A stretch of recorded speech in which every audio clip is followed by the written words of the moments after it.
Kerala Vision News, Thrissur.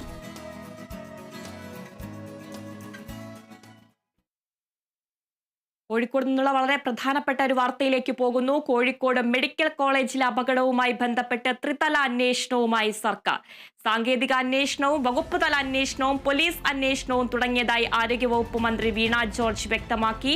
അപകടം സംബന്ധിച്ച് പൊതുമരാമത്ത് ഇലക്ട്രിക്കൽ ഇൻസ്പെക്ടറേറ്റ് പ്രാഥമിക റിപ്പോർട്ട് സമർപ്പിച്ചു. വിവരങ്ങളുമായി റിയാസ് KM ചേരുന്നുണ്ട്. റിയാസ്, ത്രിതല അന്വേഷണവുമായാണ് സർക്കാർ മുന്നോട്ടു പോകുന്നത്. കൂടുതൽ വിവരങ്ങൾ. അതിന് ഏറെ ആശങ്ക പടർത്തിയ ഒരു സംഭവമായിരുന്നു ഇന്നലെ രാത്രി കോഴിക്കോട് മെഡിക്കൽ കോളേജിലെ PMSSY ബ്ലോക്കിലുണ്ടായ അവിടെ കാഷ്വാലിറ്റിയിലുണ്ടായ പുകപടലം ഉയർന്ന സംഭവം. അതിൽ ഗൗരവമായി തന്നെയാണ് ആ വിഷയം ഏറ്റെടുത്തിരിക്കുന്നത്. അതുകൊണ്ട് തന്നെ ത്രിതല അന്വേഷണമാണ് സർക്കാർ ഇപ്പോൾ പ്രഖ്യാപിച്ചിരിക്കുന്നത്.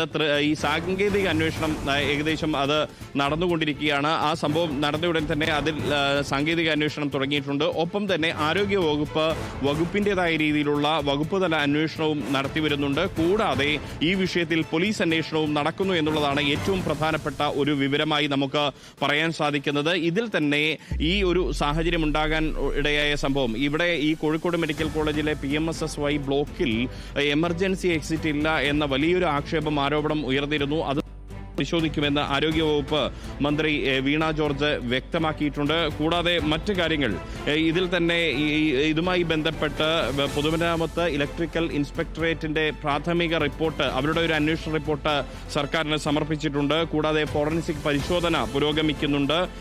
അതിൽ തന്നെ ഈ ഒരു സംഭവം എന്ന് പറയുന്നത് ഷോർട്ട് സർക്യൂട്ട് അല്ലെങ്കിൽ ബാറ്ററി തകരാറ് എന്നുള്ള പ്രാഥമിക റിപ്പോർട്ടാണ്. ഇത് സംബന്ധിച്ച് പൊതുമരാമത്ത് വകുപ്പ് ഇലക്ട്രിക്കൽ ഇൻസ്പെക്ടറേറ്റ് സമർപ്പിച്ച പ്രാഥമിക റിപ്പോർട്ടിൽ വ്യക്തമാക്കുന്നത് ഇത് ഒന്നുകിൽ ഷോർട്ട് സർക്യൂട്ട് അതല്ലെങ്കിൽ ഈ ഒരു ബാറ്ററി തകരാറ് എന്നുള്ളതാണ്. അതിൽ തന്നെ മറ്റൊരു കാര്യം വ്യക്തമാക്കുന്നത് MRI മെഷീൻ UPSന് 2026 വരെ വാറന്റി ഉണ്ടായിരുന്നു.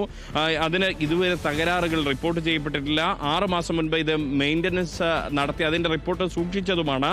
എന്നാൽ എന്തുകൊണ്ട് ഇത് സംഭവിച്ചു എന്നത് സംബന്ധിച്ച് വിശദമായ അന്വേഷണം നടത്തുമെന്നാണ് ആരോഗ്യവകുപ്പ് മന്ത്രി വീണ ജോർജ് അല്പം മുൻപ് നേരെ കോഴിക്കോട് മെഡിക്കൽ കോളേജിൽ നടത്തിയ വാർത്താ സമ്മേളനത്തിൽ അവർ വ്യക്തമാക്കിയിട്ടുള്ളത്. മറ്റൊന്ന്, പോലീസ് ഇതുമായി ബന്ധപ്പെട്ട് 2 കേസുകൾ രജിസ്റ്റർ ചെയ്തിരിക്കുന്നു. ഒന്ന് അസ്വാഭാവിക മരണത്തിനാണ്. 3 പേർ ഇതുമായി ബന്ധപ്പെട്ട് മരിക്കുന്നത് സംബന്ധിച്ച ഒരു ആരോപണം ടി സിദ്ദിഖ് MLA ഉന്നയിച്ചിരുന്നു. അത് പുകപടലത്തിൽ അകപ്പെട്ടുകൊണ്ടാണ് അവരുടെ മരണം എന്ന് പറയുന്നു. എന്നാൽ ആശുപത്രി അധികൃതർ അത് നിരാകരിക്കുന്നുണ്ട്. അതുകൊണ്ട് തന്നെ കോഴിക്കോട് മെഡിക്കൽ കോളേജ് പോലീസ് ഇത് സംബന്ധിച്ച് അസ്വാഭാവിക മരണത്തിന് കേസ് രജിസ്റ്റർ ചെയ്തിട്ടുണ്ട്. മറ്റൊരു കേസ് രജിസ്റ്റർ ചെയ്തിട്ടുള്ളത് ഈ തീപിടുത്തം സംബന്ധിച്ചാണ്. എങ്ങനെ തീപിടുത്തം ഉണ്ടായി അത് സംബന്ധിച്ച് പോലീസ് വിശദമായ ഒരു അന്വേഷണം തന്നെ നടത്തുന്നുണ്ട്. അതിന്റെ ഭാഗമായി CCTV അടക്കമുള്ള കാര്യങ്ങൾ ഇതിൽ പരിശോധിക്കുന്നുണ്ട്.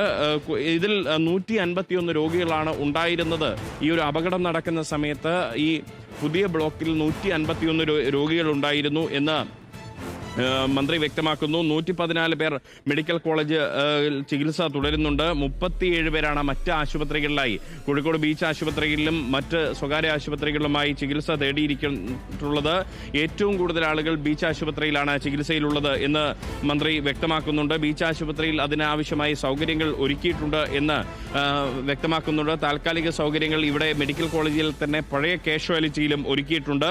രോഗികൾക്ക് വരുന്നതിന് തടസ്സമില്ല. 3 ദിവസത്തിനകം തന്നെ യുദ്ധകാലാടിസ്ഥാനത്തിൽ ഇതിന്റെ നടപടികൾ പൂർത്തീകരിക്കും. ഇപ്പോൾ നമുക്ക് ഇവിടെ നിന്ന് കാണാൻ കഴിയുന്നത് തന്നെ ഈ ഒരുപക്ഷെ ആ ദൃശ്യങ്ങൾ നമുക്ക് ഇവിടെ നിന്നും ഇതിന്റെ തൊട്ടുപിറകിൽ നിന്നും ആളുകൾ ഇവിടെ സന്നദ്ധ വളണ്ടിയർമാർ, ഇവിടെ DYFIയുടെ പ്രവർത്തകരുണ്ട്, കോഴിക്കോട് CH സെന്ററിന്റെ പ്രവർത്തകരുണ്ട്. അവർ ഇവിടെ നിന്നും മുഴുവൻ വൃത്തിയാക്കി മുഴുവൻ കാര്യങ്ങളും ശുചിയാക്കിക്കൊണ്ട് ഈ സാധന സാമഗ്രികളെല്ലാം തന്നെ മറ്റിടങ്ങളിലേക്ക് കയറ്റുകയാണ്. അല്പം മുൻപാണ് മന്ത്രി PM മുഹമ്മദ് റിയാസ് ഇവിടെ സംഭവസ്ഥലം സന്ദർശിച്ചത്. മന്ത്രി പറഞ്ഞത് യുദ്ധകാലാടിസ്ഥാനത്തിൽ തന്നെ അടിയന്തരമായിക്കൊണ്ട് തന്നെ ഇവിടെയുള്ള പ്രവർത്തനങ്ങൾ പുനഃസ്ഥാപിക്കാനുള്ള നടപടികൾ സർക്കാർ കൈക്കൊള്ളുമെന്ന് മന്ത്രി അറിയിച്ചിട്ടുണ്ട്.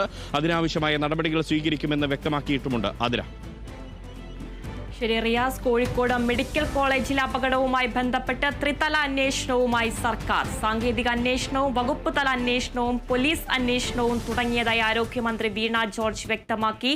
അപകടം സംബന്ധിച്ച് പൊതുമരാമത്ത് ഇലക്ട്രിക്കൽ ഇൻസ്പെക്ടറേറ്റ് പ്രാഥമിക റിപ്പോർട്ട് സമർപ്പിച്ചു.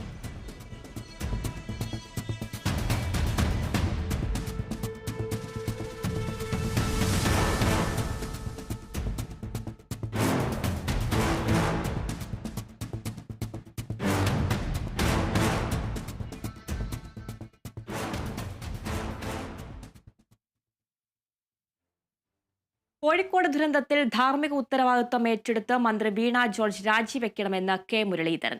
മുഖ്യമന്ത്രി തന്നെ വീണ ജോർജിനോട് രാജി ആവശ്യപ്പെടണം. ജീവൻ രക്ഷിക്കേണ്ട സ്ഥാപനം ജീവൻ നഷ്ടപ്പെടുത്തുന്ന സ്ഥാപനമായി മാറി